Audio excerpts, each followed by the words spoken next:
And I believe we are live. Hello, everyone. Welcome to the How to Book a Tour Without a Booking Agent webinar. Usually takes a few minutes for people to arrive. Hi, Christine. There's already someone in chat. Awesome. So as you're coming in, please feel free to say hi in the chat. Let us know where you're from. And then we'll get started with the official webinar in a few minutes. But awesome. Already lots of people from France. A lot of people saying hi. Edmonton, NYC. We were just talking about New York City, New Jersey, Los Angeles, North Carolina, Florida. Wow. Nashville, Texas, San Francisco, Detroit, all over the place. Amazing. Lots of people. Awesome. So, hello, everyone. Welcome to everyone arriving right now. My name is Dave Cool. I am the Director of Artist and Industry Outreach for Bandzoogle, which is a website platform for musicians. Many of you, I'm sure, are Bandzoogle members. For those of you that aren't, we're going to talk a little bit about Bandzoogle in a minute. With me today is Allison Sharp, Bandzoogle's Education and Events Specialist, who will be in the chat answering questions and queuing up questions for the Q&As that we'll be doing throughout the webinar. So thanks for being here, Allison. Thank you. And our very special guest today, I'm so excited about this, Kyle Weber, the co-founder and president of Indie on the Move, which is an amazing resource for bands and musicians looking to book shows. Kyle has booked and helped book literally tens of thousands of shows from the perspective of a musician in a band, as a venue, as an agent. And so he brings a wealth of knowledge to this subject. And so he'll tell you a little bit more about Indie on the Move in a second. But Kyle, thanks so much for doing this. Really happy that you're here. My pleasure. Thanks for having me. When Kyle and I were putting together this webinar, before joining Bandzoogle 6 years ago, I was actually a program director at a couple of venues up here in Montreal, Canada, and booked about 400 to 500 shows. And I booked shows as a band and as a band manager. But in speaking to Kyle, it was clear that I was talking to someone who had a ton of knowledge on booking shows and booking tours specifically on your own. So there's a lot of great information in this webinar, a lot of great resources that we're going to share with you. So I'm going to start screen sharing. So we're all going to disappear and we're going to present some slides. Again, we're going to break for a Q&A about halfway through to answer a few questions. And at the end, we're going to come back on camera and answer some more questions. The webinar should last about an hour, but we'll probably go a little bit over depending on how many questions we have. And I'm going to probably repeat this a few times, but everyone who RSVP'd to the webinar, you're going to be getting a link to the replay video. So if you have to skip out halfway through or something like that, we're going to send out an email this afternoon that has a replay link for the video and also a link that has all the resources, all the blog posts that we're going to talk about throughout the webinar. So it's easy for you to just go to one page that Kyle was nice enough to set up on Indie on the Move's website. So you can just check out all the links there. And if you want a copy of the slides, my email address is going to be on one of the first slides. I'll post it in the chat as well. If you want a copy of the PDF slides, you can email me and I will send those to you. So let's get started. So I'm going to start sharing my screen here.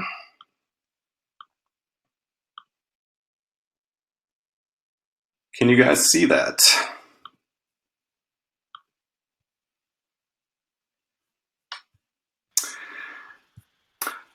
Can Kyle and Allison, can you guys see that? Yes. Yep, looks good. Awesome. And I was not on the first slide. Very professional of me. Here we go. Now I'm on the first slide. So how to book a tour without a booking agent. Again, if you want a copy of the slides, my email address is dcool@bandzoogle.com. Feel free to reach out. I will get you a copy of the PDF slides right away. For those of you that are not Bandzoogle members, just to give you a little sense of what we do, we're an all-in-one website platform for musicians, so you can easily build a mobile-friendly website for your music, no coding needed. You can sell your music, sell merch, sell tickets for shows, totally commission-free, send professional email newsletters, and pull in content from all of your online services. Hosting's included, a custom domain name is included, and we have our support team online 7 days a week. You can find us at bandzoogle.com and all the various social media platforms. And if you need a website, if you're not currently a Bandzoogle member, check out the promo code Make Money. I'll talk a little bit more about that later, but we released an ebook called 23 Ways Musicians Can Make Money. And because booking ties into generating revenue as a musician, if you use that promo code, you get a 30-day free trial. Plus, we'll give you a free website review from one of our support technicians. So in the On the Move, Kyle, I want you to explain what you guys do because you'll do a much better job than I could. But you guys do so much to help musicians book gigs. Yeah, so we are an interactive music venue database at the core. So that's kind of where everything started. We have about 7,800 music venues across the U.S. And then kind of based off of demand, as the years had gone on, we started to expand and add additional features. So as of now, we have a college and universities directory that has over 1,000 universities throughout the U.S., as well as affiliated press and radio directories.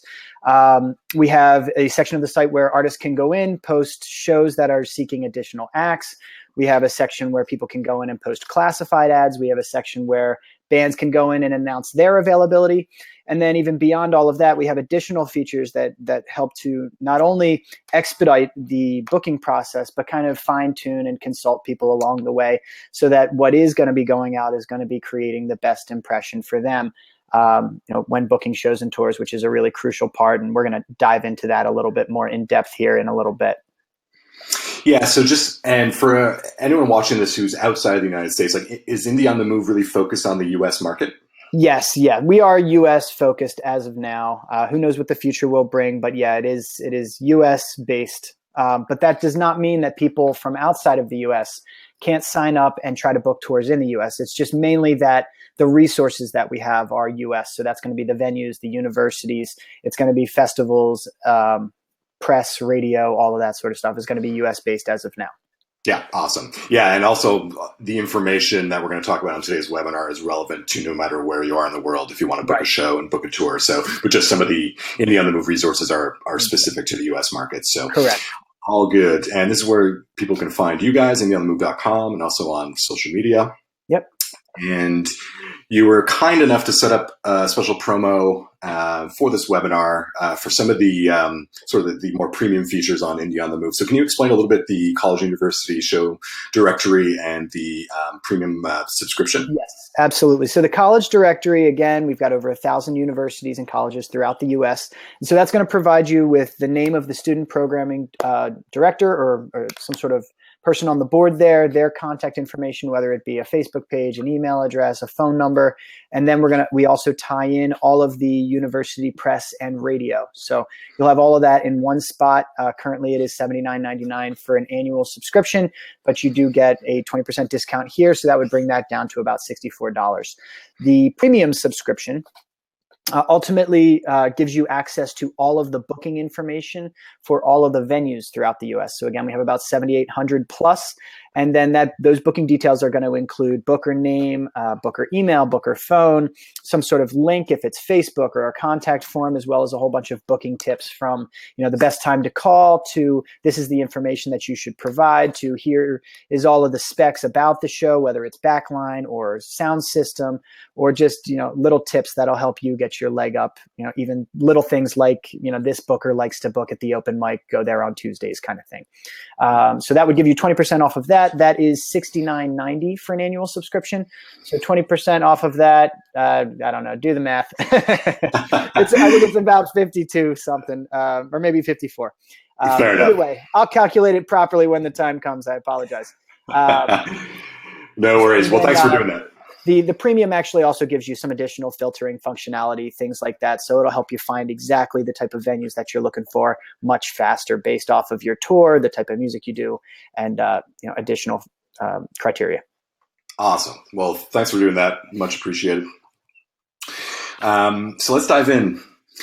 How to book a tour without a booking agent. Now, for a lot of bands and musicians, live shows still represent a large percentage of the revenue. When we did a webinar on revenue streams for musicians, we did a poll during the webinar to ask where their main revenue stream came from, and it was 70% was from live shows. Wow. And so I think for the DIY musician, the independent musician and band, live shows are still an important part of their overall revenues. But in the digital age, fans still value that unique experience, so it makes sense. So there's a lot of ways to monetize your live shows, but obviously a big obstacle for bands and musicians is that most of them don't have a booking agent. So that's what we're here to talk about. How do you go about playing more shows and booking tours if you don't have an agent? So, in putting together this webinar, I really wanted to start with, that first question, which is how do you know when you're ready to tour. So Kyle, when someone comes to India on the move and wants some help with booking a tour, what are the types of things that you discuss with them to figure out if they're ready to tour? Well, I mean, the first thing is that you've been gigging actively. I mean, if you're not playing in your hometown, you shouldn't be looking to hit the road. I mean, that's the first place to start. That's where you have a foundation. Now, beyond just gigging, you want to make sure that you are getting positive responses from people. It's not just you're going out and you're playing shows and nobody's responding. Then I would say maybe you need to assess the show before you start talking about hitting the road. And then from there, it's going to be, all right, are you bringing crowds out, or are you still playing to the same 5 people every single time that you are performing locally? And then in which case, maybe that's an assessment of marketing. Are we promoting these shows properly? Because that is something that you need to be able to translate for when you leave town, right? And so it's like, look at your local scene. You need to be playing. People need to be responding. You need to have a marketing plan for getting people out to these shows, because all of that stuff, you're going to need to apply it when you leave. And it becomes kind of trickier and much more time consuming when you're talking about going out on the road and doing 10 shows. Well, now you have to apply that to 10 shows at the same time. That's all within a small window of time, versus like, okay, I've got one local show that's coming up in the next month or two. The next thing, financially, are you ready for it? Going out on the road, I generally tell people, don't expect that the first time in the brand new town that you're going to be looking at guarantees of several hundred to several $1,000s. You have to expect that you're going to need to invest financially to start to build relationships, to build connections. And the biggest one is gas. I mean, just to get from one place to the next place, you drive in one of those, even like a smaller van. I mean, you can be talking about $100, even more, $120 to fill that thing up, and you're doing it every 6 hours. So if you're not making a couple $100 a night, you got to consider that. You got to consider food, lodging. I mean, there's certainly an expense factor that comes in before you start making a whole bunch of money back. Yeah, exactly. So be financially ready for that for sure. And then, merch kind of ties right into that. If you don't have t-shirts, you don't have discs, or, thongs or hats or bags or, baby garb, I don't know, whatever appeals to your audience of people, have that stuff ready, because that's going to help you to continue to be financially stable as the tour is going on. Because sometimes first show in that brand new market, you're playing for tips or a small guarantee, and the merch can be the way to set that, way higher. And then obviously the online presence, newsletter, have some marketing stuff set up so that when you go into the town, you're not just meeting people and losing them the second that you leave. Yeah. The whole point is go there, connect with them, get their information so that when you come back, they can be aware. Yeah, exactly. And that's a perfect segue into deciding where you're going to tour. So we talked about how do you decide when you're ready to tour. So next question is, so where are you going to tour? And I'm going to get on my soapbox here for a second to talk about the importance of data. Because like you mentioned, like email newsletters and your online presence ties into data.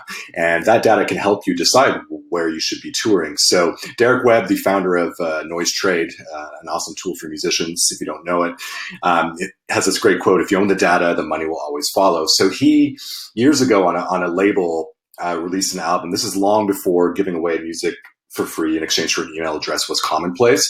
And he really fought with the label to get them to release his album for free in exchange for email addresses and zip codes. And he ended up collecting over 90,000 email addresses by doing that. And by using the data, he found that he had big pockets of fans in certain markets, and then was able to go to bookers there and say, hey, I've got X many fans in your city.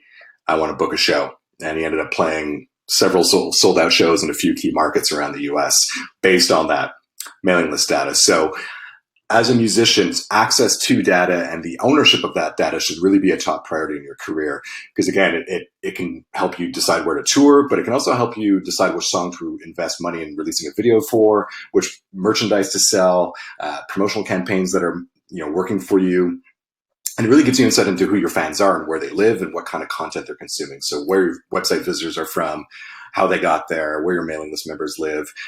In our dashboard in Bandzoogle, we have a reports tab, and we have all of this data for you. We pull in information from Google Analytics, but we add things like music plays and streams and downloads, and you can see a heat map of like where these plays are happening. So you can see where your fan base is geographically. And so you can get access to data through Facebook, Twitter, and YouTube. The streaming services like Spotify and Pandora are opening up more of their data more and more. But you don't own the data on these platforms, but you should definitely make use of it. But they can change that access at any time or even take it away. So the best way to own your data as a musician is really still your website and your email list. Your website is really your hub online. And so it should really be where fans can find everything about you, is on your website. And all these other platforms, social media platforms and tools are kind of the spokes that you use to drive, engage with your fans, find new fans, but drive people back to your website to collect that data. And so for any of you watching this who don't have a website yet, it's still a common question we get asked, like, why do I still need a website in the age of social media? Most importantly, you own the address, so you're guaranteed to own that little slice of the internet.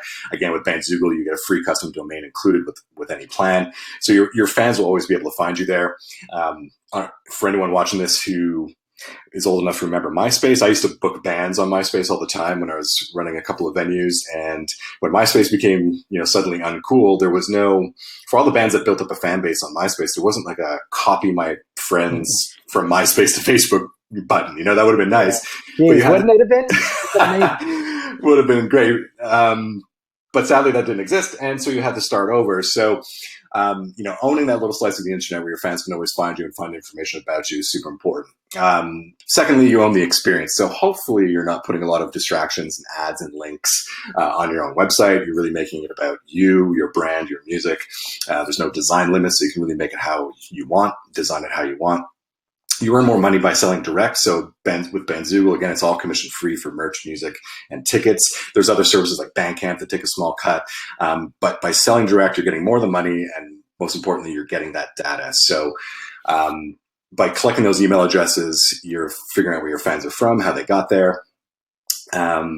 With services like iTunes, if you're selling music on those platforms, which, that's a whole other webinar, but just very quickly, you're not getting that data from Apple or Amazon or Google. Those people become their customers and they get to follow up with them with email campaigns and promotions, but you can't. So not only are you getting less money, but you're not getting the data to be able to follow up with those people. So try to focus your efforts on selling direct and owning that data.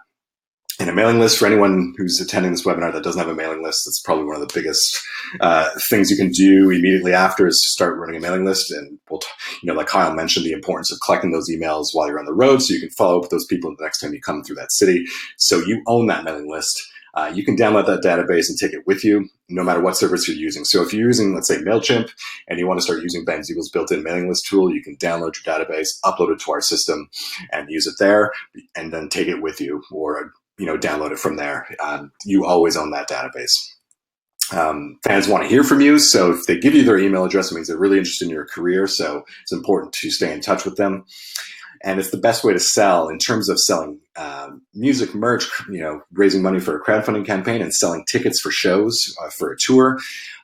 Email marketing has been found to be 40 times as effective as Facebook and Twitter combined. This is just strictly talking generating revenue. Obviously, Facebook and Twitter are great for a lot of things, but in terms of revenue, email lists are still the best marketing tool at your disposal.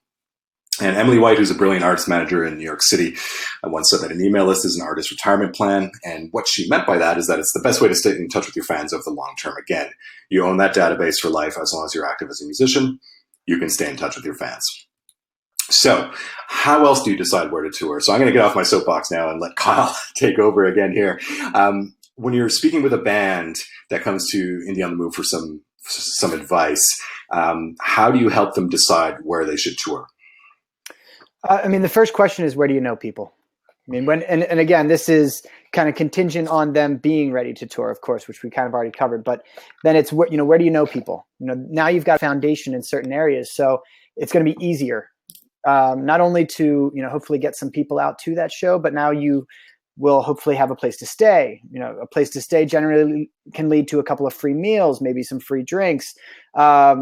And they can help you with some of the promotion as well, even beyond just showing up to the show themselves.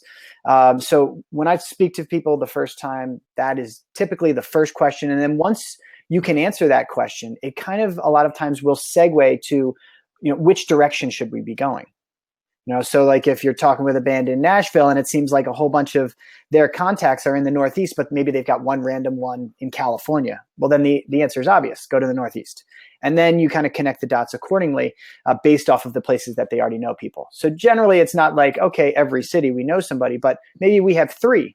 And that'll allow us to help to outline, what route that should be. And then we try and establish in some markets where there is a little bit more of an unknown. You were going to mention something, Dave. Yeah, sorry. So up here in Canada, it's when you're talking about the price of, cost of gas when you're touring and 6-hour drives. I mean, up here in Canada, it's only 6-hour drives at least between major cities. And that's usually the top. I try and avoid 6. Is like, I don't want to do any more than that. If you can do 2 or 3, it's fantastic. Yeah, that doesn't exist very much up here. So I toured once with a band in my late teens and on the East Coast, and every drive was 6 to 8 hours between cities. And so it's long, it's tiring. It's tiring. It costs a lot of money. And also, the tendency for a lot of bands up here is to just hop in the van and just go across the country and back. But, you end up coming back burned out, broke, want to, kill your band members. And you don't want to tour again. So do you, when we were putting together this webinar, we chatted a little bit about the strategy of like concentric circles and, doing the weekends thing to start it. So how do you bring that up with musicians? I would say, if you've never left your hometown, I mean, probably the first step before you start looking at doing, say, like a 10 or 20 day tour is, well, maybe go out for a weekend, and maybe that weekend is in the direction where you have a couple of people that can help. And then, one weekend can lead to a couple of weekends, which then you kind of tie all of those things together. And it makes it a lot easier to jump from being local to being, maybe a regionally touring act. And then as you're doing those circles, you can start to expand them a little bit more. And you use the markets that you're establishing yourself in as kind of a jumping board to the next one.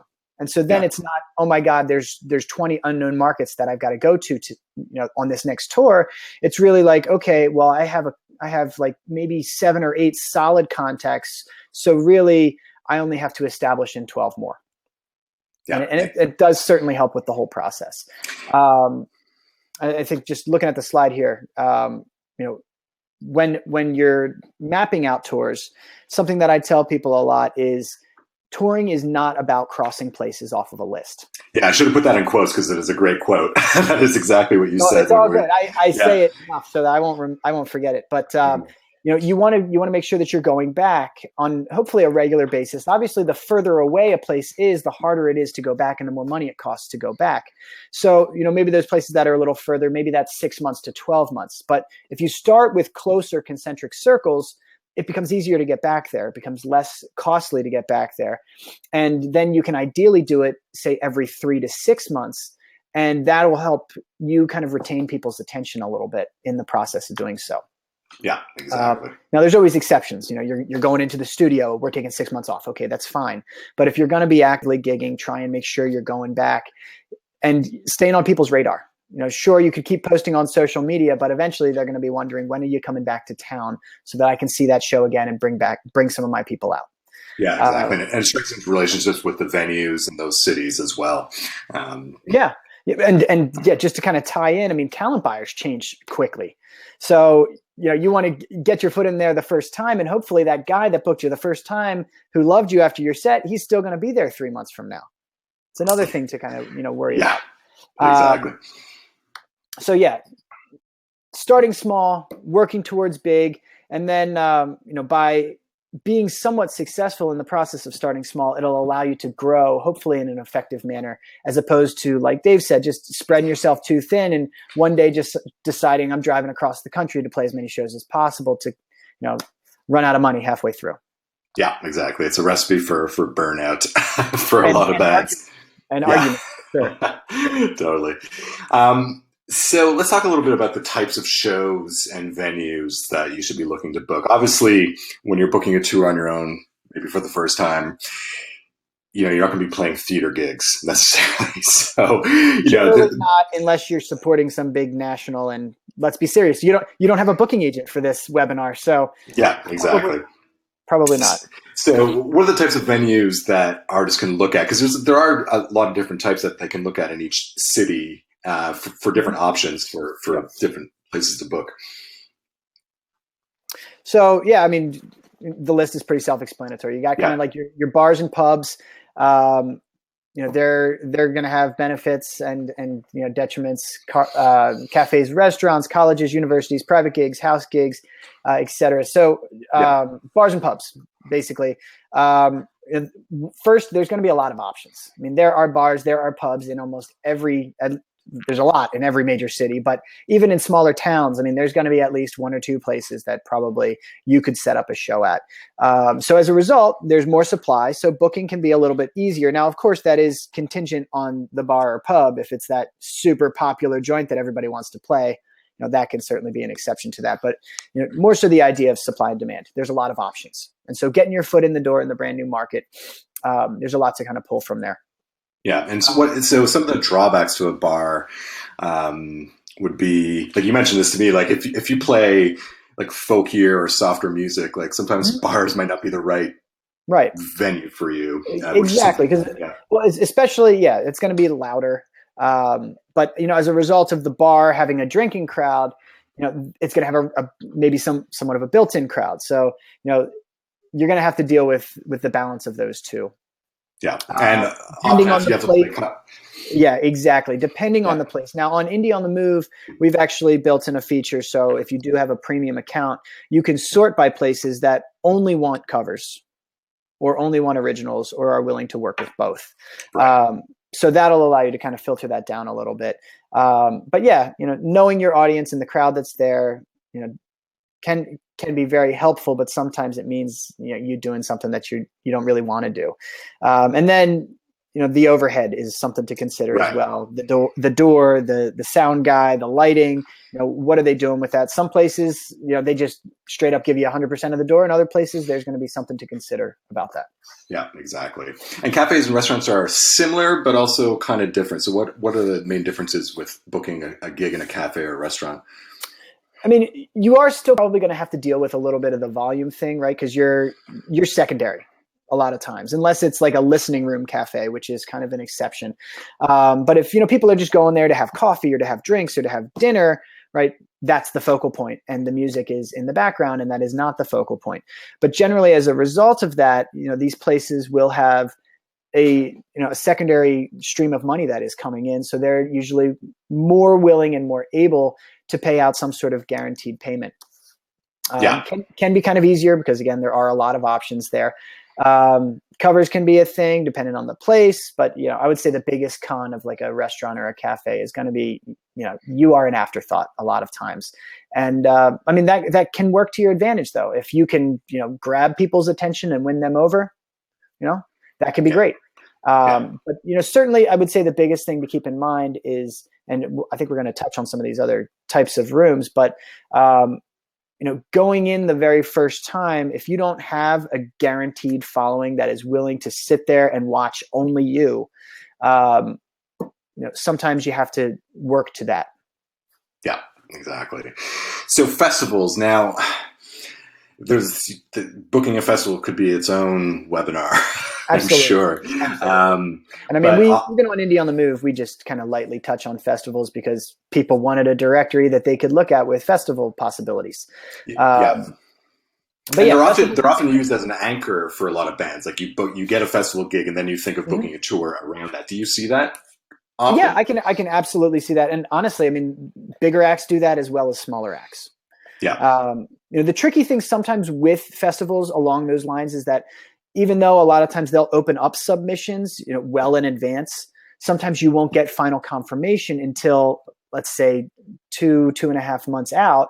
And then at which point now you're behind on booking the shows because most tours you want to be 3-4 months in advance. And I think South by Southwest is actually a big culprit of this. They don't really announce things until after the new year, unless you're a bigger band.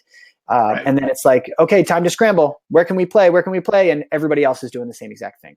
Yeah, exactly. So there can be, good with that, but even with festivals, you can always look at it especially let's say if it's a smaller festival. Okay, the festival is taking place during this window of time. Well, let's just plan to be there or around there during that time. Hopefully we get accepted. If not, and this is a festival that you really want to be a part of, one of the best things you can do is go and support that festival. A lot of festivals are going to have, panels that are going to take place during the day. Go there, meet industry people, meet the people that organize the festival so that they see you, so that when they see your name next year for the application process, they're going to be like, oh yeah, that was that guy that came up to me and was really friendly. I should definitely at the very least check out what he's doing. Nice. Yeah, that's great advice. That's great advice. So next on, so there's going to be some of these resources for everyone watching this. There's going to be these resource slides once in a while. They're blog posts. So we have a blog post on Bandzoogle, how to get booked at music festivals, which is a comprehensive guide to getting booked at festivals. All of these links for the blog post will be in that resource link that we post in the chat at the end, and that we're going to send out with the replay link of the video by email. And so you guys, like you mentioned before, on the move, there is that music festivals and conferences listing as well. Is that free or paid? That is a free feature. There's not a ton of information there, but we do provide city, name of the festival.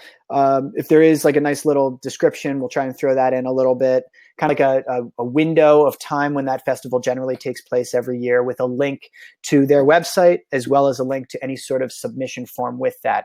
Now, the tricky thing too with festivals sometimes is those submission forms every year, it's like they activate them for a window of time and then they come down, and then you got to kind of wait a little bit, and you just got to kind of keep tabs on them. And so, maybe a good way is, follow them on Twitter, follow them on Facebook, so that okay, the submission process has started again. Hop back to that link and then start submitting. Usually, it's not just open-ended. Yeah, I'm on the board of directors randomly. I'm on the board of directors for Folk Music Ontario, which is a folk music organization up here in Canada. And I used to put together Bandzoogle life. I used to put together a database of Canadian folk music festivals. Yep. And so I decided to update it. It's been years. And so I put that together for Folk Music Ontario, and it hasn't been released yet. And it's been a few months since I put it together, and it already has to be updated because the deadlines, the links, well, that's why for us, like, especially like the dates, it doesn't make sense to list out a specific date because it's not going to be on that date next year. But it's more so, all right, this generally happens in mid-June. Okay, I can plan accordingly and get those details when those dates are officially released. Yeah, exactly. College and universities. So these are really coveted gigs for bands because they do tend to be higher paying, and you tend to not need a lot of promotion because there's a built-in audiences. But are those types of gigs readily available, or are they a little trickier to come by? I mean, it's kind of the flip of the supply and demand. There's less supply and there's more demand. So they're hard. They're very hard to get. If you're doing it through NACA, a lot of agencies are going to have a stronghold on that. I know some independent artists that have seen some really good success with it through NACA and otherwise. But it is one of those ones where if you get in the right circuit, it can be very lucrative. But on the flip side of that, those shows aren't always like the show where you have 75 or 100 people literally sitting there staring at you. Sometimes you get a $700 guarantee show where you play in the corner of the cafeteria and nobody pays attention.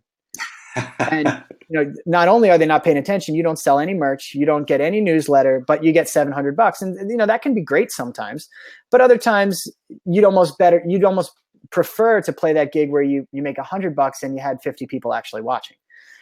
So I think they are certainly highly coveted. They definitely help with the bankroll for sure, but sometimes it's not the perfect audience for you. And, especially with universities and colleges, I don't think you're going to see an open genre format as far as the bookings go. They do tend to be a little bit more specific, avoiding a lot of those very extreme genres, unless it's, for whatever reason, really big. If you're Jay-Z, of course you can book any college that you want to.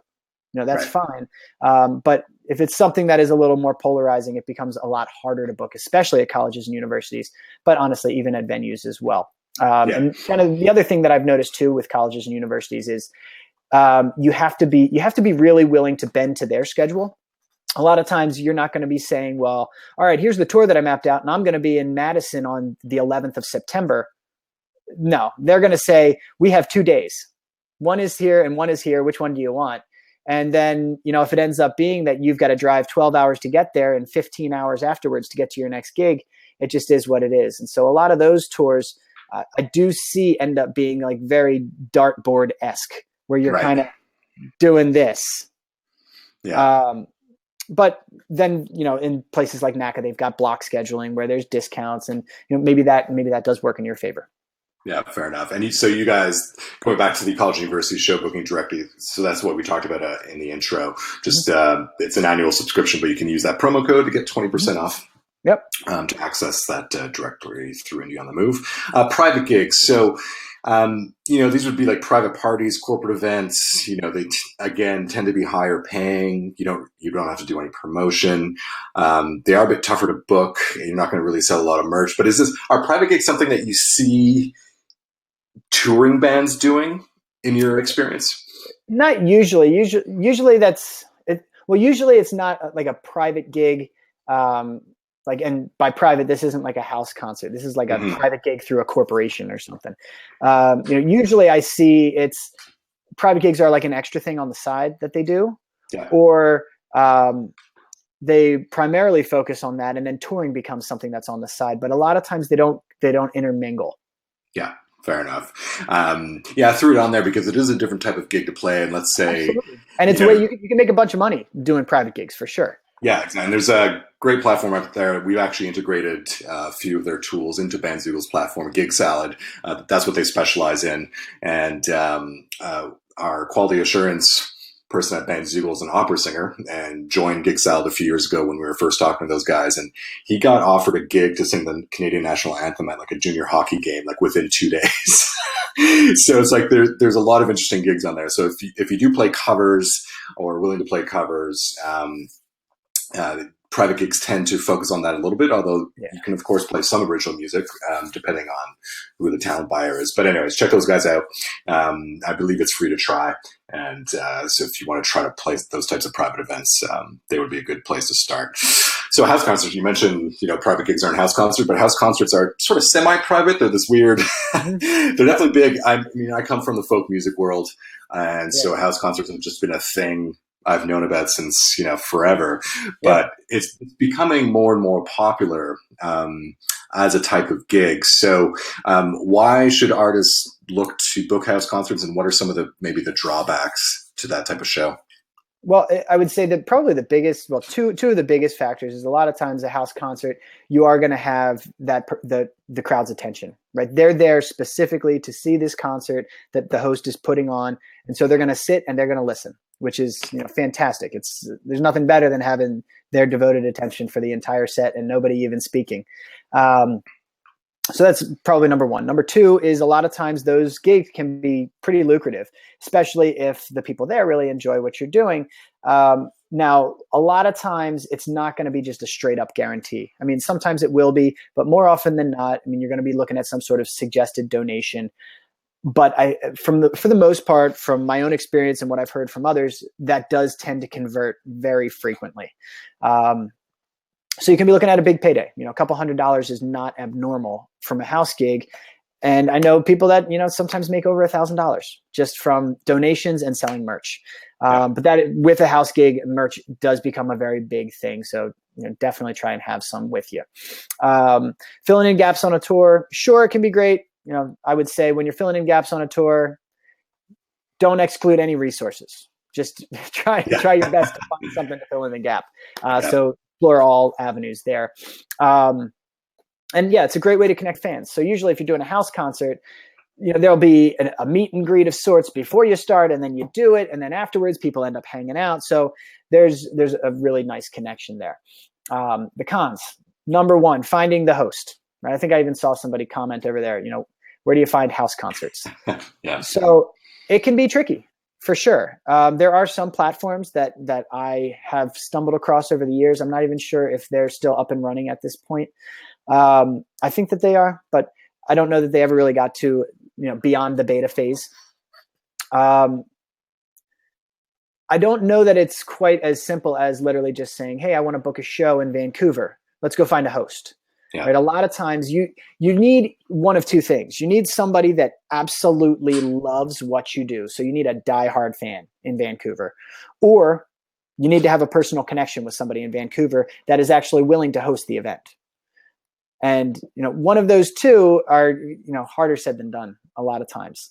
From my own personal experience, I've always found first time through a brand new place where you don't know anybody, the house concert can be tough unless you have some sort of in.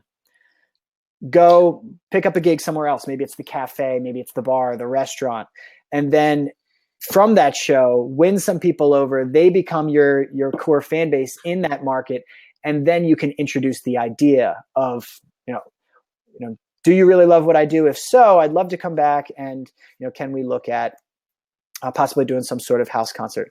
Now, I think I saw somebody actually over here mention So Far Sounds. That is one resource for sure. They are selective. So it's not like everybody can go on there and just say, hey, I want house concerts and I'm coming through town. And beyond that, I'm pretty sure that those are for exposure only. The money that is raised goes back into So Far Sounds. Okay, I hadn't even heard of them. Yeah, there's a few services that have come and gone. No one seems to have really figured out how to solve that challenge so far. Right. And like the last point, it's not for all genres of music. So if you're playing you can't play death metal at a house concert. Unless somebody has a huge amphitheater in their backyard, maybe. Yeah, exactly. The one time I did tour as a musician, I was playing in a hardcore punk band, and we did play a house show, but it was outdoors in the backyard in the middle of nowhere with like no neighbors around. Right. So, it was like a house party kind of thing. I think I did one in a college town, and again, it was outside, and for whatever reason, people didn't mind that we were really loud. Yeah. But otherwise, for the most part, it's quieter stuff because you got to be conscious of neighbors and just even the people that are there, especially if it ends up being inside. Yeah. Some really heavy music is going to blow their face off unless there's more than enough space. Exactly. There's a blog post on Bandzoogle again. That link will be included with the resource link. So 10 ways to book more house concerts. You guys have a blog post as well, why you should be doing more house shows, and talks a little bit more in depth about house concerts in general. So I want to move on here and talk about how far in advance you should start booking a tour. So when an artist approaches you and they say, hey, we're looking to book a tour, how much advance lead time should they be factoring in? I would start with at least 3 to 4 months in advance, up to about 6 in advance. That's going to help you to find the ideal availability, especially if you're putting together, 5, 10, 20 dates. It becomes trickier because it's got to be one day. And if it's not that one day, or maybe you have a little bit of wiggle room, but you really do have to be conscious of how efficient the route is, because the more efficient, the less money you spend on gas, the more money you go home with. So ideally start far out. Beyond 6 months, I think you're going to run into most clubs, unless they do like a very special music series, aren't going to book you beyond 6 months in advance. They'll probably tell you, come back in a month or two. Yeah. Now, that can be a little bit different for anybody that's international. International, I would say, start looking more than 6 months, absolutely. Maybe even 9 months to a year, depending on visas, depending on transportation. There's a whole lot of other factors that you have to throw in just beyond booking the shows. So it's very common for Canadian artists. Like a lot of friends of mine go down to the United States to play gigs, and just the visa applications and a lot of visa applications, it's like a 90-day turnaround just for that. But then you have to tag on everything else, which is do we need a vehicle? Are we arranging hotel rooms or motels or houses, or is there gear? Do we have to rent gear? That has a big factor on things. Yeah. So this is a question I had, and when we were talking about this particular issue, I didn't realize that there really are better times of the year to book a tour. So from my personal experience. Yeah. So from your experience, what are the best times of the year for an artist to book a tour? I generally tell people when the college and university are in session. That's the best time. Because you end up with these like highly concentrated pockets of people that are interested in nightlife. Now, you might say, well, colleges aren't exactly my demographic. Well, but it's still the best time in my opinion, because if you look at the other times of the year, right, it's summer or it's the holiday season. The holidays, it's tricky. Everybody just seems to be very preoccupied with what they have going on. And let's be honest, most people have more than enough things to take care of, whether it's holiday parties or buying presents or getting a Christmas tree or whatever it is that you're preparing for. So that time of year becomes really tricky unless you're doing some sort of holiday-oriented event, which then maybe consider it. Summer times, I feel like the competition level goes up.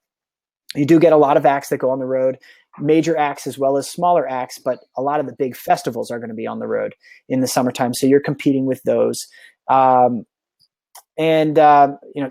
as well. Another thing to consider is usually the gas price goes up, especially in the US. Right. So that works against you too. So spring and fall, kind of ideal in my own opinion, for a handful of reasons, but, nice. So it's a good thing to keep in mind for anyone planning out a tour. So this is a question I get sometimes from artist friends. It's like, so you don't have a booking agent or a manager, should you hire a friend or family member to help you book shows? Like why or why not? I mean, if they're going to add value to the equation, sure. Right. It never hurts to have somebody that's going to add some assistance. There are more than enough things to do when you're in an independent band. And I mean, there's more than enough things just for booking beyond all of the other things that you need to be doing. So sure. But if the person is going to be more of a hindrance than a benefit, then, why are you wasting your time babysitting somebody? Yeah, fair enough. Yeah. If you're going to spend more time teaching them how to do the thing that you want them to do, exactly. Well, and then, even just along those lines, if you spend time investing in them to teach them, and then, are they going to stick around for a long time, or are they planning to do this for 1 month? And then in which case, 1 month, you just wasted your time for 1 month. Yeah, exactly. So we'll stop briefly for a couple of questions. Allison, I'm sure there must be some questions in the chat, maybe like the top 1 or 2 that you've seen so far, and we'll keep going. I know it's a fair warning to everyone. We're already running a bit late. There's a lot of great information here. Yeah, so we'll keep trying to plow through these as quickly as possible. But what are maybe a couple of questions, Allison, that you've seen so far in chat? So there's like a 3-parter, but it's all about the same topic. So we'll just kind of go with that. It's all about NACA. Somebody asked, what is it? Someone else asked, aren't the college university sets only through NACA? And then the question similar to that is, what are the advantages using IOTM college directory over NACA? And what's the response rate from bookers? Okay. So let's see, go to the back. NACA, what is NACA? National Association of College something or other. It's basically a big program that brings in entertainment for colleges and universities throughout the U.S. Now, the thing to keep in mind is that not every college is a member of NACA, but most colleges do have some sort of entertainment budget. So if a college is not a member of NACA, you cannot book at that college through NACA. It's not a possibility. NACA does not only take memberships from musicians. They take memberships from the colleges as well. So you need double membership in order for that to actually happen. I believe NACA has about 1,200 universities, somewhere between 1,000 and 1,200 currently. There are a lot more colleges and universities than that. Now, APCA is another alternative that has less. I believe they have somewhere around 700 or 800 colleges or universities. But there are still, even beyond those, there are ones that aren't a member of either for whatever reason. Maybe they just didn't want to pay the fee to be a member. So Indie on the Move, we don't discriminate against any of the universities. So if they're a NACA member, great, we'll list them. If they're an APCA member, great, we'll list them. If they're not a member of either, we will still list them. And so having that information is going to help you to get in touch with the right people. Now, will a NACA school book you if you directly reach out to them? I would say, the odds are probably against you because they do a vast majority of their booking through the showcases for sure. But on the flip side, those showcases are very expensive and there's absolutely no guarantee that you're going to get anything out of it. And that ignores their membership fee, which is, I believe, somewhere over $500. And then it's about $100 per conference that you submit to. And then you got to get a booth. And then you got to do this and you got to do that. And so you could be talking about investing several $1,000s and getting zero out of it. Right. So that's why we wanted to try and just provide some sort of additional solution. And as far as success rate and percentages of open rates from bookers, the college and university section of Indie on the Move, we don't have analytics for that. That is something that people go in, they grab the information there, they use it to the best of their ability. So I do know some people that have seen success with it, but I can't tell you how many of those emails are being read or opened. It's just not information that we have available. But we did try and do our best, even beyond just providing student booking information, to tie in things like the press directory for that university, the radio station for that university, because sometimes those sorts of relationships can lead you to an in with somebody that's involved with the music programming. So there's more than just one way to go about trying to book those shows. It's really just, at the end of the day, it's all about creating as many relationships as you can and trying to figure out how those can lead to whatever end result you're looking for. Yeah, that's a great point about the relationship with other elements of those colleges and universities. So we're going to move on with the slides, and we're going to do a Q&A to end off the whole webinar. We'll take, you guys can ask Kyle a bunch more questions then. So finding venues to book, where do musicians look to find venues in each city that they decided that they're going to play in? Well, the first thing is come to Indie on the Move. Right. Yeah, I mean, we have a directory. You can go in, you can search by city, you can search by state, you can search by zip code radius, you can search by genre, age, capacity, night of the week that people want to have shows. Beyond us, I know Yelp has some resources that people have used as well. Both platforms do have ratings and reviews built in. I would say the big difference between us and Yelp is that Yelp, you're going to get much more of a consumer's point of view, whereas on our site, you're going to get much more of a musician's point of view, right? How was the pay? How was the sound? Those sorts of things. And is that venue database free to access, or is that part of the premium? No, you can access all of the venues on the site, even if you don't have an account on Indie on the Move. The premium comes in if you want all of the booking details. Gotcha. Booker's name, booker contact, booking tips. Beyond that, you can go in and you can search through all of the listings that we do have and get their basic information. But if you want, advanced features, if you want, all of that information at your fingertips with the ability to send out an inquiry quickly, that's where the premium would come in. It's, really a time saver. Awesome. And one thing you mentioned to me when we were talking about this is use who you know. So your friends, your family, musician friends, people that you know in each city. Ask them where. There's absolutely no harm in asking for suggestions. The relationships that you've already created help you to create more relationships. And so, why not hop onto Facebook or onto Twitter or whatever platform you really enjoy and just say, hey, we're putting together a tour. I've got a hole in Indianapolis. Anybody know anybody? And that could be, somebody gives you a venue reference, somebody gives you a band reference. If you don't ask, you're never going to get the answer. Yeah, exactly. And what I would say with friends and family, you have to expect that you're going to get some answers that are like, well, I don't think I'm quite ready to play that room that holds 1,200 people yet. Yeah, exactly. So be prepared for that one. Yeah. So making your pitch to venues. So the nitty gritty of you decide the city, you've picked out a venue, your date availabilities, when you're going to be touring. So now it's time to reach out to the venues and try to get those bookings. So when you're making the pitch to venues, like what should you be including in that first email? Basic four points, in my opinion. You want to make sure you've got your introduction. We've got it there, right? Band name, description of your sound. You want to make sure you're providing your availability. When are you coming through town? Hopefully it can be a little bit more pinpointed. Venues don't necessarily love it when you're like, I just want a show. Tell me when. Number 3 is going to be your resume. These are the highlights, the things that you've accomplished so far in your career. These are going to help to sell you and your music. Hopefully convince this guy that your music is good before he ever gets to the website and clicks play. And then the last thing is going to be promotion. It's going to be past market experience. It's going to be draw.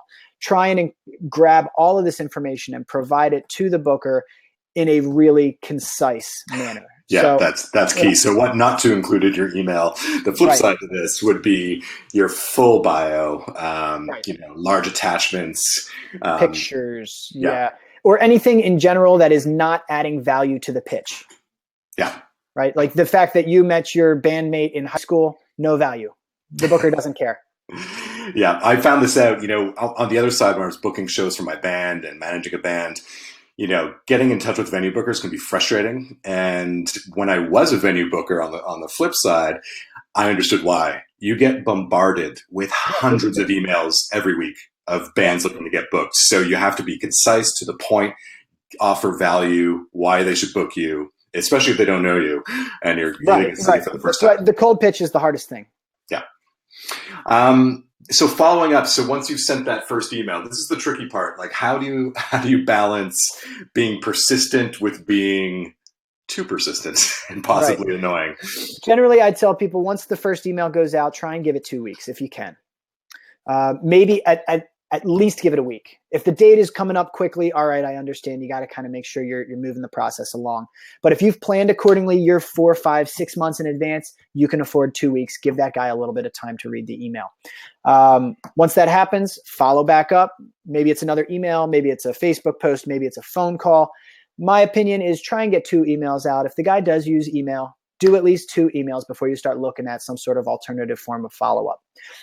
Follow-up is going to be even more concise and to the point than the initial one was, but try and tag it to the same thread so that the guy needs to scroll down a little bit and see, okay, this is the resume. Here's some extra things about the band before going to the website. It's there, but he doesn't feel compelled to have to read a longer message.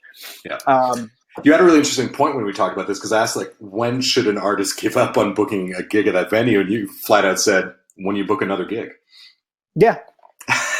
So keep trying until you have a gig lined up. But you just got to make sure that you're giving the guy time, and it could be this same venue. It could be, you're following up with 4 or 5 venues at the same time. And along those lines, I would say, it's great to have the ideal venue, but especially if you're going out on the road, have some options, because that perfect venue very well may not be interested. They might not be available. There's plenty of reasons why that gig might not work out. So have some options, reach out to at least a handful, if not more than a handful of venues in every city, especially if you got no leads. Yeah. And then that'll help you to then see their responses and then whittle that down from there. And even if it is the ideal venue, keep up with them. But, maybe it's, you get, 4 or 5 emails out within the span of 2 months, give it a break. Go out and play some more gigs, build the resume up 6 months from now or then, reach out to them then. Tweak the pitch, update everything that from what you've been doing. Maybe your draw grew. Maybe you played a really big gig. And, that's the time to then follow back up again. So yeah, exactly. And if you have new don't data, just write it off. No, exactly. And if you have new data, more mailing list members in that all city. All of that stuff. More Facebook. If your social media followers go up in the process too, it's just a matter of, you can't get upset when the guy doesn't respond to you. No, it's part of the process. 99% of the time, it's not personal. Right. And some of the time, it's not even because the guy's not interested in booking you. It's just not going to work this time. Yeah. So you guys have a great resource. How do I follow up with a venue that hasn't returned my email? So that'll be included in the resources that we send out after the webinar is done. Finding local acts. So that's obviously a common thing, like trying to find a local band or local artist to team up with to help with the draw at the show. Yep. So how can artists most effectively find local bands?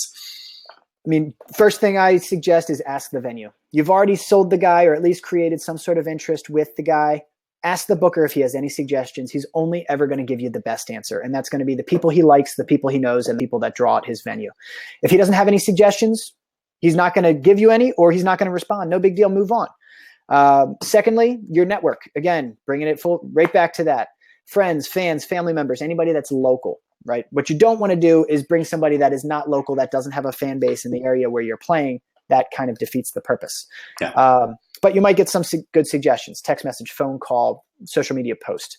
If you're not getting anything there, take the extra step, go over to the venue's calendar, make a note of who's already playing on the weekends, right? These are the ones that the booker just didn't tell you about.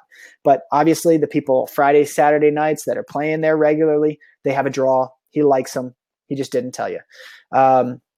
We have a section of Indie on the Move that we built out specifically for this purpose, which we call show availabilities. You can go into the site. It's completely free. It takes 30 seconds. You say, I've got this show at this venue. Here are the details. And our site will post it so that people can browse and find that information, as well as send a geo-targeted email out to the community. So now people can come and find you. Obviously, in that instance, you can vet those submissions however you see fit. YouTube can be a good resource. Reverb Nation has bands. Bandcamp's got bands. SoundCloud's got bands. There's a lot of places to go searching for bands. Searching takes time. Yeah. And sometimes even when you're searching and you find people that are interested, they might not be the ideal answer to that, or the people that are going to be bringing out the best crowd. Start with the first couple of options, and hopefully you'll get some sort of referral, some sort of reference in the process that'll expedite the process and point you to the right people. Exactly. So let's say you've decided you're going to tour, decided where you're going to tour, found a venue, and got a gig, and you've booked a show. Now what happens? Start promoting. Right. That's the next bag. Yeah. Yeah, so I usually tell artists, make sure to thank the venue. You mentioned to me like getting all the details for the show down like right away. So what they need in terms of like tech details, what they need for you for promo on their end, and then like you said, promotion. So adding it to your website, your calendar, start selling tickets if that's something you're expected to do for that show, and then promoting a show and promoting a tour again could be another hour-and-a-half webinar. Completely on its own. Yep. Totally. But yeah, just along the lines of the thank you right there, the entire process, you're getting responses, you're not getting responses, you're at the venue, you're leaving the venue, whatever. Please, thank you. Be as polite as possible in the entire process. Be easy to work with. And that's like not only from the booker to the sound guy to the waitress to the staff, they all talk to each other. And the last thing you want is to treat a waitress poorly for whatever reason. And that trickles down to the booker, and the booker loves you. The show is great, but now you're not getting that show again because you disrespected somebody that worked at the venue. All of that stuff adds up. Totally. That's a great point. In terms of promotion, again, we could talk for an hour just about promo. A bunch of resource links will be in that link we post at the end. So how to promote your music to bloggers, how to get publicity to promote your music. You guys have a press listing. Yep. Press directory is free. And press directory is free on Indie on the Move. How to promote your music to radio. You guys have a radio listing as well, which is free. Yep. Also free. Also free on Indie on the Move, which is awesome. We have a whole series on social media marketing at Bandzoogle. We'll link out to those. Email marketing, going back to that point. So I want to talk quickly about empty dates on your tour. So what are some of the things that you suggest to bands that they just didn't book a gig and they have an empty date on the tour? What should they do? Well, there's online resources, as is mentioned right there. I mean, you can do Google Hangouts.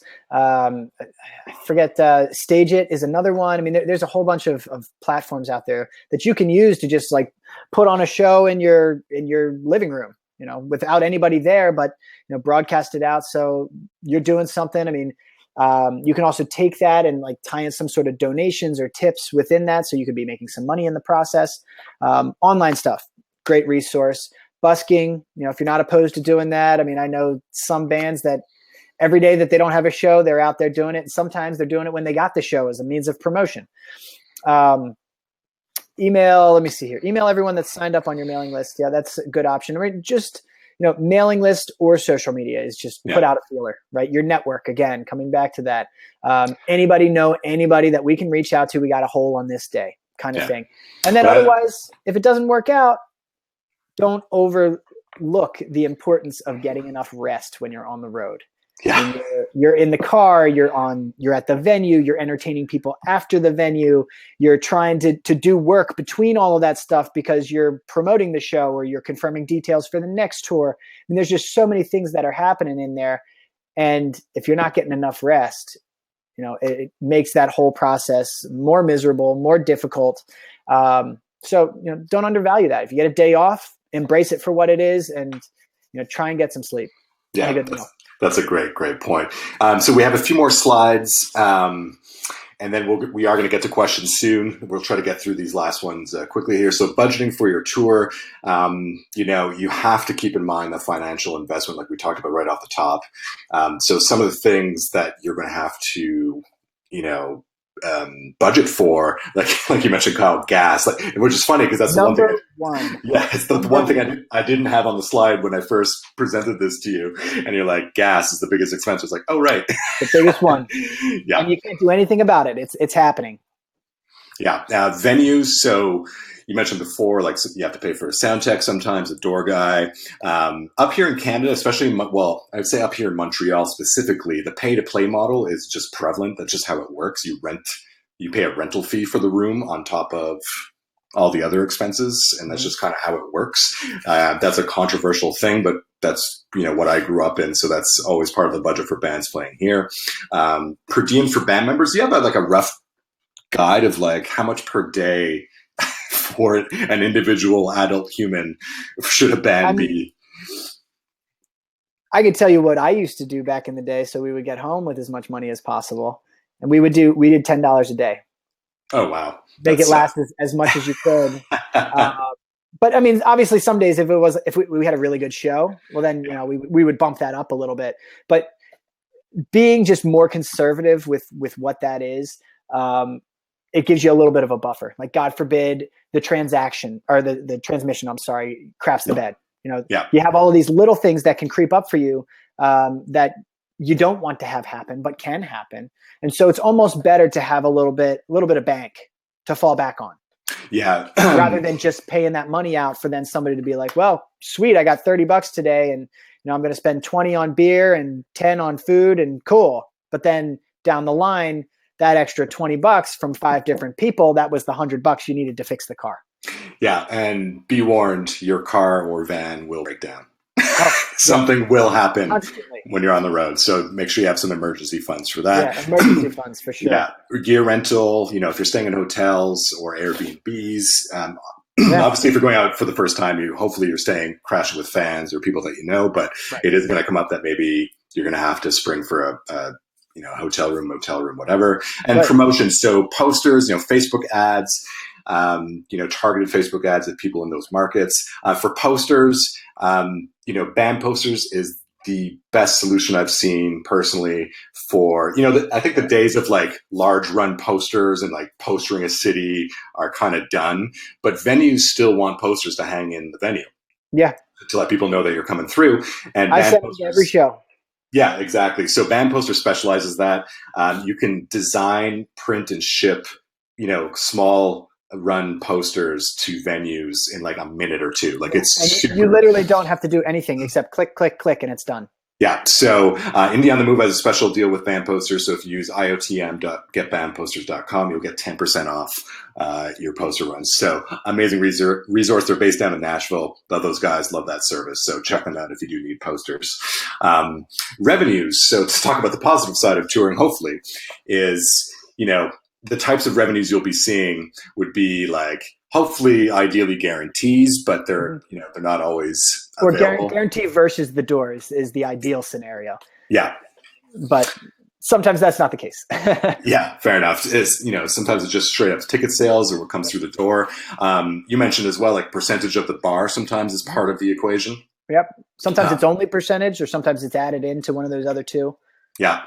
Tips, from the audience, merch, of course, you have to have merch if you're going on the road. We spoke about that a little bit earlier.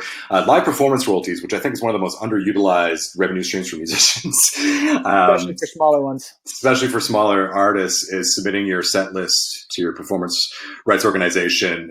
If you're playing at a licensed venue, you can submit your set list and get paid royalties for the performance of your songs. So it's not going to be a ton of money, but again, a little bit. Every little bit adds up. Yeah. And then you can do like, if you're at a level where you have like real super fans, you can do like VIP experiences, maybe crowdfund, sponsorships might be something else. Like even if you're just getting free gear or free rental of gear, that kind of thing. Anything where you can cut your expenses. We had a sponsorship from Sam Ash for like a year. It was fantastic. Oh, that's awesome. Every time we needed gear, it was like, all right, whose turn is it this month? Go on in.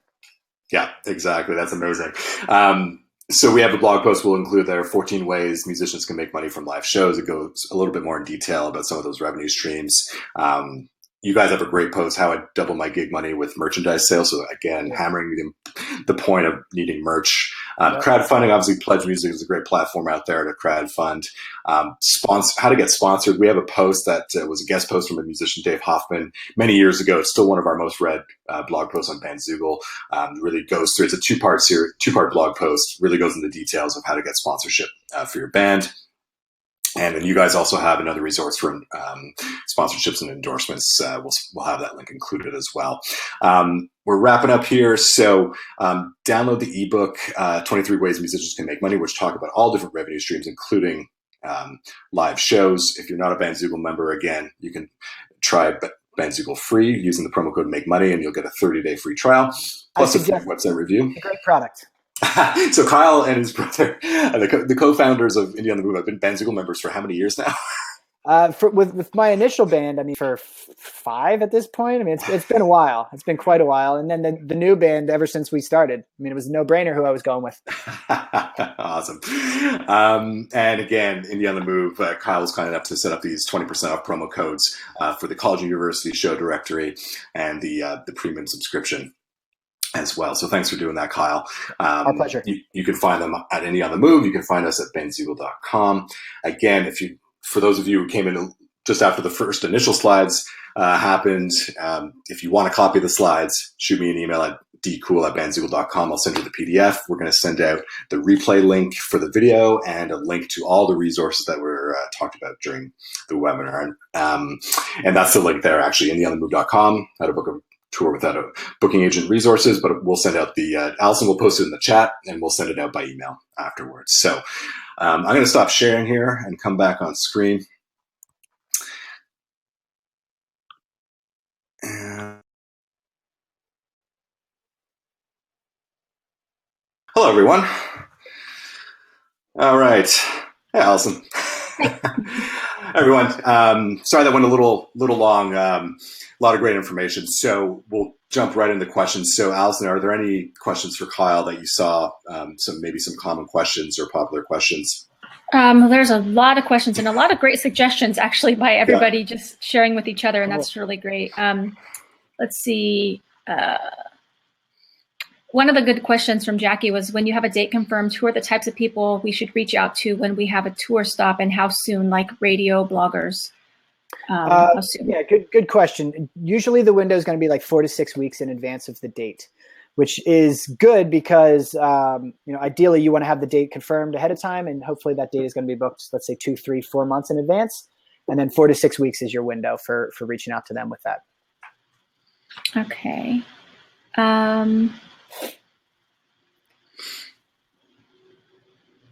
What is the typical average pay to ask for from a bar or pub for a band? Well, that depends. I mean, I would say if you've never been in that town before, I would say a couple $100s is going to be the high end. Now, if you're bringing a solid crowd, that's a completely different question. And in which case, you're almost better off saying, well, I'll just take the ticket sales. If you can bring several hundred people, $10 a piece, sure. I don't know that there's going to be a straight up norm. I mean, I would say it could fluctuate from $50 to $100 for a really small guarantee based off of band members up to, I would say probably not more than $400 if you don't have a foundation there. What I suggest to people a lot of times before you start just saying, I want this, is sometimes it's easier to just ask them, what do you usually do? And then that way they can show you ahead of time, and then you can use that as a basis for negotiating, as opposed to either highballing or lowballing yourself before they ever even answer the question. That kind of leads into a question Ebony just asked. In your introduction email to a venue, when do you bring up how to get paid, like door, bar, etc.? That's going to be in those details. The guy already expressed his interest. You start talking about confirmation, and it's going to be, all right, when is the load in? How long is the set? How does the pay work? What are the sound specs? I mean, it's, you have, I have like a list of 5 to 8 questions that if they're not answered in the process of figuring out if the show's going to work out, I'm going to rattle them all off, and I want them all right then, and I'm going to get them all answered. And then pay is one of those, because it's just a show detail. I think a lot of people look at it as this like faux pas. When do I bring it up? How do I talk about it? But it's just a detail of the show. Just ask. Yeah, and I think initially for bands, like if you're more established, the pay is going to be. I think it's going to happen much earlier in the conversations. Oh well, yeah, because But when the you're thing one knows of your name, they're going to say, "How much do you want?" That's going to be their first question. exactly. But But if you're when lesser you're known, yeah. it becomes a little bit of a different sequence there. It's going to say, can you actually convince them to book you for the show? And then once the interest is created, then you start talking about the details. Cody asks, should you use a different name when you talk to buyers to book yourself? I understand a lot of buyers won't talk directly to bands. Well, so this one, there are venues that I know that will not talk to buyers. They want to talk directly to the band. So that is a much smaller percentage than those that will have that will perceive things a little bit differently when it is a third party or just a different point of contact. Now, what I recommend to people, if this is something that you're considering, well, kind of two things. One, be cautious in just creating a fake person, because you can get caught in the process of doing this. So maybe you do have a friend that wants to help you. That's one thing. That person really exists. They really are helping. Maybe they're not an official booking agent, but that can still help in creating a strong first impression. Geez, I forgot my second point there. Yeah, just be very cautious with the whole thing. I know that it seems like a good idea, but you don't want to burn bridges before you create them. Oh, and I just remembered what I was going to mention. So you can, if you get creative with your language, there is a way that you can still represent your band without coming straight out and saying, I am the guitarist. It's there. I mean, ultimately you do speak on behalf of the unit. You represent the band. If somebody wants to take the next step and say, okay, there's the band members. Okay, Kyle is a band member. Cool. They took the incentive, but I do still represent the band as a member. But being honest is the best thing that you can do in this entire process. Yeah. Take a few more questions, I think, Allison, and we'll have to wrap things up because we're going quite long here. Apologies for that, everyone. Marissa asks, how does touring as an individual artist differ from touring as a band, if at all? Well, I mean, you're going to be on the road by yourself. That's certainly something to consider. All of the expenses are coming from you unless you have investors. I don't think that there's a huge difference in like your success rate in booking shows. If you're a solo act, a duo act, a trio, there's all sorts of venues that want one or the other or will welcome whoever. What I do suggest, though, people that are solo, if you haven't created a good foundation or a good touring route already, I don't necessarily think that the smartest move is investing in hired guns and bringing them out on the road with you the first time or even the fifth time, right? Go out, build it solo, get rid of that extra overhead, even though sometimes it sounds great to have a full band behind you. Build the relationships. And then once you have them and you can say, all right, I've got a couple of really strong guarantees here and here and here, I can bite that overhead cost because hired guns are going to be expensive. Another good question is from Neil, and it basically, what about confirmations and or contracts with venues? Like, do you need contracts? How does that all go down? When you get bigger, I would say you need contracts. Contracts can scare off venues sometimes too. International versus domestic, I mean, are also two different things. International, you need at least a couple of contracts to be able to get the visas because you got to have that sort of paper trail. If you're a smaller independent act, you're based in the US, you're going on tour in the US, I mean, the email is your contract. You want to hope that people are going to live up to their word and say, yes, I did say it right here. Get it in writing in the email. But when you start talking about, filling out W-9s and signing contracts and all of that, sometimes venues just look at it as, this is annoying. This is taking up my time, right? And that's with the whole booking process. I mean, that is a really big thing. How easy are you to work with? Or are you making my day worse? And in which case, I might just work with the next guy. And I would say for the most part, there's always exceptions. But for the most part, people are going to be pretty responsible and say, yes, in this email here, I told you I would give you $150 plus food and drink. I'm going to honor that.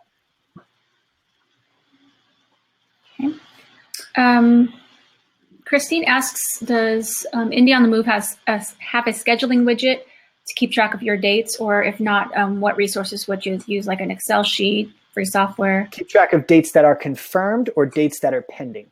Dates while building your tour, she says, or While asks. building. I mean, honestly, I would just kind of keep track of stuff kind of through an Excel document, something along those lines. You got this many venues are out there.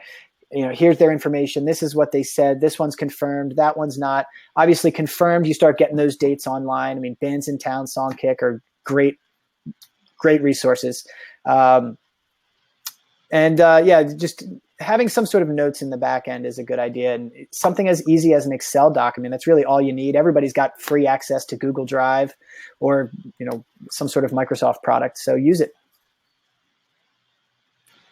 Okay. And what is the best ways of branding house concerts? Of branding house concerts? Mm-hmm. Interesting question. Well, usually that's going to be something from, are you talking about branding from getting them booked or branding as far as promoting them? Because I think that's two different things. It's from Daniel. I don't know if he wants to elaborate, but probably from promotion, I would say. From promotion, that's one of the nice things about house concerts is that you don't really have to promote them.